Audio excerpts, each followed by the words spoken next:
Let me now bring in Senior Advisor to U.S. Customs and Border Protection, Ron Vitiello. Ron, good morning to you. Just to reiterate, these three kids were deported with their undocumented mothers back to Honduras. But I also feel like all hell would break loose if you kept them here in the States and you sent the moms back without them. So it kind of feels like you're damned if you do, damned if you don't. What's your take on these deportations? Well, good morning, and thanks for inviting me. These kids were not deported.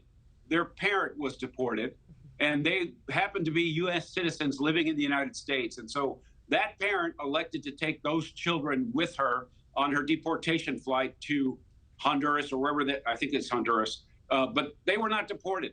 As the Secretary of State said in the clip you played earlier, those are U.S. citizens. If they want to come back to the United States to live when they're older or when their mother allows it, that's fine. The mother allowed them to be with her as she was removed from the country. Yeah.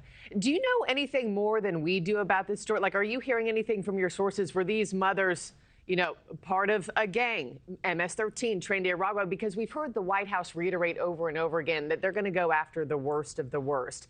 Is there something that we're missing here about these moms? And should their deportations not be the optics that the administration is going for this early on?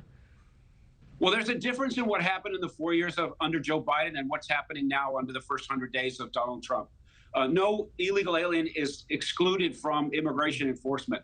These women and others like them are in the system. They've been ordered by a judge, or they're found in the country illegally, and they've been removed. That didn't happen for 4 years, and now the pendulum is swinging back. I think it swung back to the middle. We're now adhering to the rule of law, but people are uncomfortable with it because they haven't seen it for the last 4 years, and now it's happening. Yeah, it's unfortunate that little kids who have parents that make different choices in their lives have to suffer. Just like if I went out and if I had little kids and I went out and did something terrible and the sheriff took me into custody, my kids are going to be alone.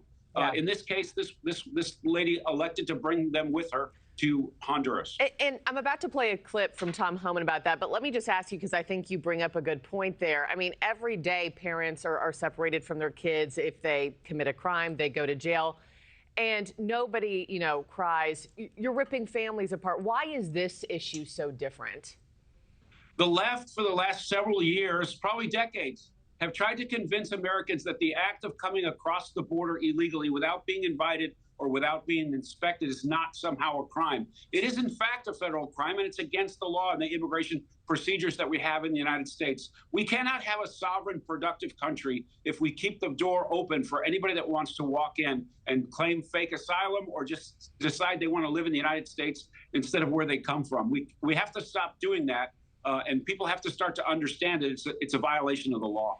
Thank you for watching. Subscribe below and download our NewsNation app right now on your phone, and you will get fact-based, unbiased news for all Americans.